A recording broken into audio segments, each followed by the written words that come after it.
tayo pinaglakad galing sa Ilaya. At pagkakatuwing po ako maglalakad ng malayo, ay dinadala ko po ito. Pero ito po, hindi ko tinutungkod pang protection sa aso. Kasi po tayo mga na-stroke, Andres Bonifacio rin minsan eh. Andres Bonifacio, atapang atao, ahabol aso, hindi atakbo. Ayan, ikaw makakatakbo ka. O kaya nga, diba sa, kung bago pa lang po sa akin channel, please subscribe at huwag mong kalimutang pindutin na notification bell para sa updated kayo sa mga video para sa stroke. So, let's go! So, magandang umaga mga ka-stroke. Ayan. Kape po mo tayo. Ayan.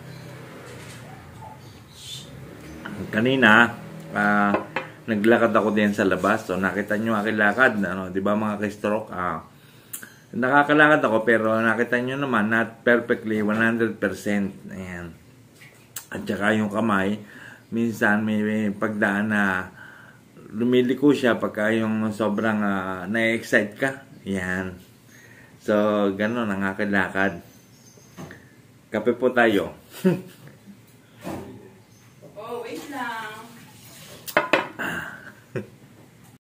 So, naaalala nyo mga ka-stroke yung ating nakaraang video na pinakita ko ang 7 tips kung paano ako nakalakad. Ayan.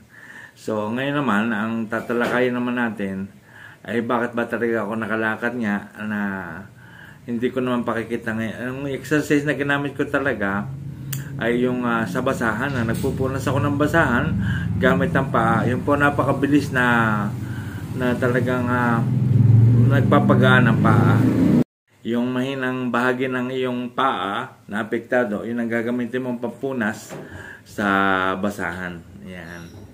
So, yun po ay ginamit ko noon kasi matatag na akong nakakatayo pero hindi pa nakakalakad ng maayos noon. So, yung pwede rin gawin nyo ng mga medyo bago pa, ay mas lalo na yung mga wala pang isang taon, mas mabilis silang makaka-recover eh.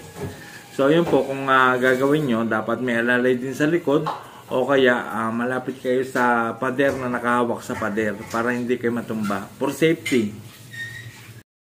Ngayon, sasabihin ko sa inyo, paano ba epekto ang ehersisyong yun? So, ganito lang yan eh. Siyempre, kailangan din ng disiplina. Ano yung disiplina na aking sasabihin? Ibig ko sabihin, halimbawa, pagbangon mo ng umaga, siyempre, lalabas ka ng iyong kwarto, tapos upo ka na lamang sa upuan na matagal. Ang masasabi ko lamang, don't stay sa isang lugar na magtatagal ka ng ilang oras. Dapat kumikilos ka din. Kasi number 1 niya na magpapahina sa ating mahinang bahagi, lalo siyang matutulog. Pauupo ka, tapos mag-i-stay ka na matagal, manonood ka ng TV, hindi ka nagagalaw. Yan po ay nakakapagpatulog lalo ng ating mahinang bahagi ng ating katawan.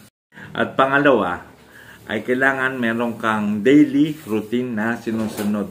Yung tinatawag natin na time management. Ayan. Kinakailangan meron kang routine na sinusunod kagaya ng mga gagawin mong exercise pagkagising sa umaga, especially sa paa, tapos sunod ng kamay. Kasi ang kamay madaling may recover. Pero ang paa, medyo may katagalan ng konti. So, dapat tuwing umaga, meron kang daily routine na sinusunod.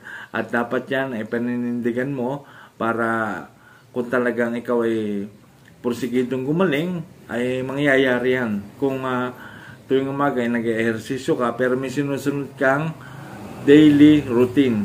Yan. At time management, dapat kailangan yan sundin.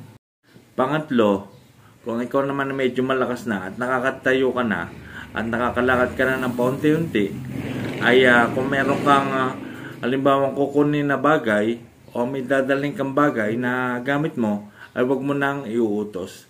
Ikaw na mismo ang magdadala para nakakalakad-lakad ka. Ay halimbawa itong tasa. Ayan.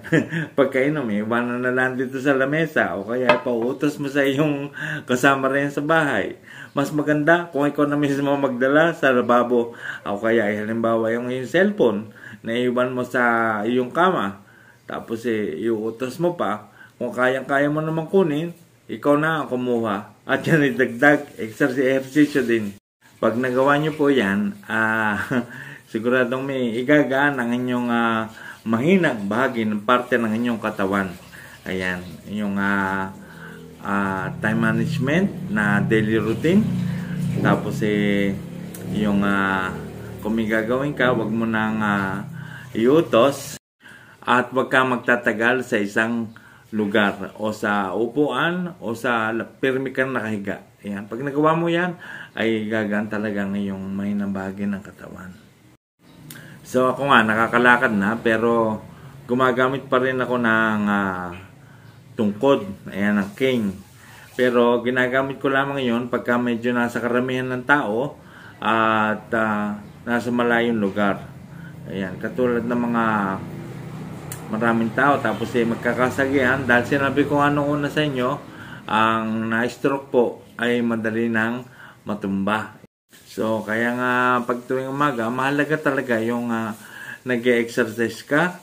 So, ibig sabihin, kaya kung minsan tinatamad ka kasi masakit, di ba? Yung mga katulad ng mga ehersisyo na nag-i-squat ka, ganyan. At tinataas ang kamay na ganyan. Stretching, masakit yan sa pagka matagal na nakalak. Pero sabi ko nga, no pain, no gain. Ayan. At kung may tiyaga, di ba? Merong nilaga. Di ba? Kaya, tiyaga-tiyaga lang talaga. Yan, kasama yan. Tiyaga, tiis. Tiis galing. Ito pa ang sasabihin ko mga ka-stroke. Kayo ba ay nakakaranas din ng mga side effect? May mga side effect yan tayong mga na-stroke, usually nakikita ko sa mga YouTube, emotional sila, emotional, at saka ang sa akin naman, emotional na ako at na-apektuhan din ako ng pagiging magulatin. Ayan. Kaya nga po ako natumba noon nung nadapuan ako ng ipis, nagulat ako Ayan. So, malimit ako nagugulat ako sa busina, pero ang pagkain sa pagdadrive naman, lagi akong naka-advance. Kaya iniisip ko, bubusinan to ng malakas. Ayan, ganyan. Kaya nakahanda na ako. Hindi ako nagugulat. Pero yung mga dito sa bahay, yung mga bigla na, halimbawa, bigla lulundagan ka ng pusa o kaya may maririnig ka na isang lagapak, ay nakakagulat talaga, nagugulat ako. Yan ang epekto sa akin ng stroke. At saka emotional nga. Pag nanonood ako minsan nanonood ako ng TV. Drama yung pinanonood ko. Nakita ko, nakasawa ko, nakaganyan ako sa TV.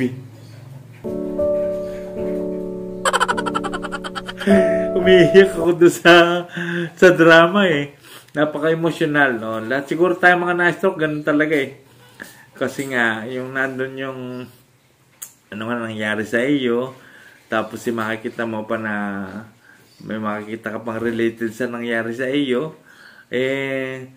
nakakahabag, napaka-emotional, madali tayong umiyak, ganun. At saka isa pa, kahit sa karsada, may nakikita tayo na nahihirapan, katulad ng mga namamalimos, nakikita tayo mga nagugutom, nahahabag agad tayo siguro. Kinapad din tayo ng Diyos para maging ganun niya. Kasama sa side effect na na-stroke. Mga ka-stroke, papakita ko nga pala sa inyo yung aking laruan. Pero ito po ay hindi naman siya bagong laruan. Matagal na rin. Yung tungkod, ayan. Yung palang tungkod ay may mga level din pala yan. Nung bago-bago pala ako lumalakad, ang ginagamit ko ay yung walker na 4 ang paa. Tapos sumunod, nag one hand na ako ng cane. Pero yung tungkod niya ay merong 4 na paa namang maliit sa ilalim. Tapos sunod yung isang diretsong habana. At ang pinakahuli kong laruan ay ito, ayan. napapaigsi siya kasi nga pwede siyang pambugaw ng aso pag naglalakad ka eh. Eh, magulatin pa naman tayo. Kaya kailangan may pambugaw ka rin sa aso, di ba? Yan. Para hindi tayo atapang tao. Kasi hindi nga tayo atakbo eh. Ayan. So, ito po ay kagandahan dito sa tungkod na ito. Ito po ay pang mountain hike to eh. Pwede po siyang pahabain ng gusto nyo kung gaano kahaba. Ayan. O, napakahaba po nito eh. Oh. Ayan, papakita ko po sa inyo. Ayan. Tapos yung hawakan niya ay parang sa manibela ng motor, ng bike, parang sa manibela. Ayan, nakaganyan siya. Kasi nga pag umaahon, pwede mong kumuha ng persa dito eh. Pagka yung hindi ka pa masyadong kalakasan sa ahon, katulad ko, medyo hirap akong umahon. Ayan, tapos binaibabalik siya, pwede siyang paiksi na ganyan. Pangbugaw ng aso. Ayan, ito po ay na-order din sa Lazada. Kape po muna tayo ng konti. Ayan. Bakit? Sarap magkape pagka umaga, pero black coffee, walang asukal. Ayan, yun lahat. So, now, punta tayo sa second topic natin. Ang PWD card. Ayan. Parang ganito. Ayan. Tatakpan ko lang yung aking number tsaka pangalan. Ayan, ito. Ayan. Meron na ba kayo nito? Ayan. Napakahalaga rin po sa mga kagaya nating stroke patient na may PWD card. Ayan. So, ano-ano ba mga benefits nito at pribilehiyo ng PWD card? Yan po ay nagagamit natin para sa katulad ng mga discounted na mga 20%. Nagagamit natin yan sa hotel at isa pa ay sa ating pagbiyahe-biyahe. Nagko-commute. Ayan, may discount ka sa pamasahe at lalong-lalo na sa pagkabibili ka ng gamot sa mga kilalang bilihan ng gamot, sa mga may pangalang bilihan ng gamot, ay ino-honor po nila yung PWD card. Ayan. At saka isa pa, maraming katulad ng mga restaurant, ayan, ay nagagamit din po yan. Napakahalaga po ng PWD card. Napakarami niyang iba't ibang klase ng benepisyo. Ayan. Siyempre, hindi na tayo masisigil ng tsaka bawas nga yun sa tax eh. Ayan, yung PWD card. Ayan, kaya tayo may discount. Ngayon, ang tanong, ito ba ay na-expired? Yes, na-expired po ito. Siya po ay ang validity niya ng PWD card ay 5 years siya, 5 years. Ayan, tapos every 5 years ay inire-renew rin yan. Ayan, yung ating PWD card. Pero ang alam ko ay pinag-uusapan na rin yan sa Kamara ang batas ng PWD card na gagawing lifetime. Ayan, para kahit gaano siya katagal ay magagamit ng PWD na katulad natin, ang PWD card. Ngayon, saan ba ito kinukuha? At paano ito makukuha? Ayan. So, ito po ay nakukuha sa kanal. Ito po, joke lang, joke. Ito po ay makukuha, pwede ka tayong sumangguni una sa ating LGU. Ayan, sa ating barangay. Ayan. Tapos, doon po tayo sa local government, sa ating munisipyo. Meron po tayo doong opisina na para talaga sa PWD na nag-aayos ng PWD card. Meron po silang mga konting katanungan din. Siyempre, meron ka rin doon mga pipilapan. Isama nyo po roon ng inyong asawa o kapatid, basta kung sino kamag-anak para mai-assist kayo ng maganda, matulungan. Katulad ng mga pagpirma, may mga pipirmahan din. Ang kagandahan naman kasi sa ating mga stroke patient ay tayo po ay talagang nabibigyan agad ng ganyang PWD card. Ang kagandahan naman kasi sa ating mga stroke patient ay tayo po ay talagang nabibigyan agad ng ganyang PWD card. Ayan, mga stroke patient. Kasi pag pumunta ka doon, ay tinitingnan din nila kung ano ang iyong disabilities. Pero sa kagaya natin mga stroke patient, nakita naman nila kung na mahina na ang bahagi ng katawan. Meron ka na kasing mga bagay na hindi mo na magagawa. Kaya tinitingnan nila ang disabilities kung ikaw ay papasa sa pagkuha ng PWD card. Ang kagaya ng mga bingi, hindi nila nakikita yan ang kanilang disabilities. Maliban lamang kung tatanungin. Ayan, hindi naririnig. Pero ang alam ko, hindi sila qualified sa PWD. Pero ayan, mga kagaya nating stroke patient, ay pasalamat tayo at nagkaroon tayo ng ganyan na PWD card.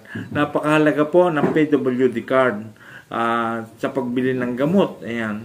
Ino-honor po talaga yan at nakaka-discount ka. Malaki rin ang nadi-discount lalo na sa mga kagaya nating PWD stroke patient.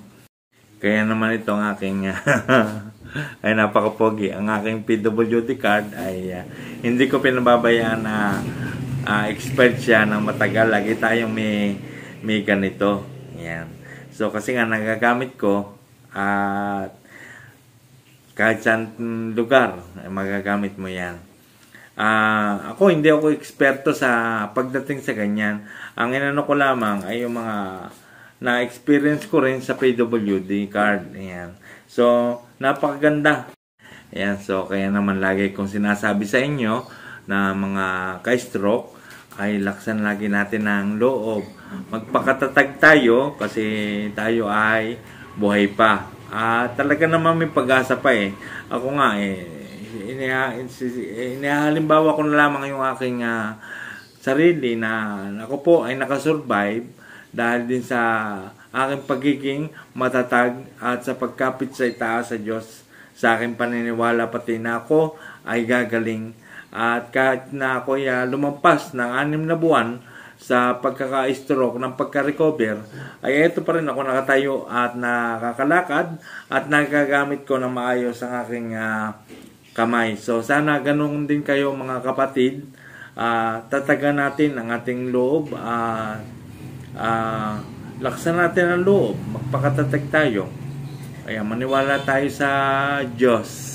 At paulit-ulit ko rin sinasabi sa inyo na mahalaga na tanggapin mo talaga ang nangyari sa inyo. Yan. Lagi ko pong inuulit yan para matanggap natin sa ating sarili, para gumaan ang ating kalooban. At pinaalala ko ulit sa inyo yung ating 3 disiplina pagkagising sa umaga. At yun nga, yung kailangan meron kang time management talaga. Meron kang daily routine at yan napaka-epektibo talaga. Kung mag-exercise ka, naisip mong mag-exercise ka, mag-exercise ka, gawin mo. Panindigan mo. Napakalaki ng ating pag-asa na gumaling sapagkat tayo ay binuhay pa ng Diyos. Ayan, kung ito ay ating pangalawang buhay na, ibig sabihin nun, ay baguhin na natin ang ating lifestyle na ating pangalawang buhay. Tayo maswerte tayo. Yun ang isipin natin. Tayo pinagkalooban ng ganyang buhay. Bagamat tayo kinalbit ng ating Panginoon na siyang lumikha, ay baguhin natin ang ating buhay. Kaya nga, don't lose hope. Ayan. Lagi tayong may pag-asa kasi po tayo ay buhay pa. Habang may buhay, ay may pag-asa. Laban lang ng laban sa hamon ng buhay. Yan. Kaya nga, hindi tayo magpapatalo eh. Mananalo tayo. Yan. Kaya nga pagka nandiyan ka lang sa bahay, galaw-galaw eh. May kasabihan nga na, galaw-galaw, baka may stroke. Yan. So, galaw ka ng galaw. Yan. Huwag ka mag-i-stay sa isang lugar. Pagka napaupo ka, ay parang napako ka na rin sa upuan. Talagang manghihina ka. So, yun ang mga technique dyan. At saka, paulit-ulit ko rin sasabihin ito sa inyo, dapat pirmi kang masaya. Always happy, lagi kang nakangiti, mabilis gumaling talaga. Totoo yan. Ayan, alisin mo talaga yung lahat ng mga sama ng loob sa iyong katawan. Ayan, alisin mo lahat yan, pati lahat ng galit. Ayan. mabilis kang gagaling. Tayo mga nilikha niya, tayo ay mahal ng Diyos. Ayan. Lagi nating iisipin yan. Magbalik loob tayo sa Kanya. Isipin natin na totoong may Diyos. Talagang tutulungan tayo niya. Ayan. Kaya naman sa lahat ng mga ka-stroke, mga hanggang ngayon ay naghihinagpis, hindi pa rin matanggap. Pero yung mga bago-bago na stroke, yan, madali yung nakaka-recover kasi gawin lang nila nararapat at magpa-therapy rin. Ayan. So, maraming salamat sa mga panonood. Yan pong ating video na for today's video ay ang kung paano ako nakalakad at ang 3 disiplina at ang tungkol sa PWD card. So, kaya naman lagi ko rin sasabihin sa inyo ito tuwing matatapos ang video dito tungkol sa ating mga ka-stroke ay tayo ay lalakas, gagaling, titikas. Ayan. So, maraming salamat sa inyo at papalala ko rin po ulit sa inyo, kung bago ka pa lang po sa aking channel, please subscribe at inyo na rin i-like at inyo na rin i-share para maibahagi natin sa ating mga ka-stroke ang mga nangyayari sa ating buhay. Kaya pindutin nyo rin ang notification bell so para updated tayo sa aking video tungkol sa mga stroke patient at iba't iba pang nangyayari sa ating buhay. So maraming salamat and I love you. Ito po si ka-stroke, si Dagsmanian Flores, nagsasabing maraming salamat po sa inyong lahat at pagpalain tayo lahat ng ating Panginoon Diyos. I love you all. Thank you.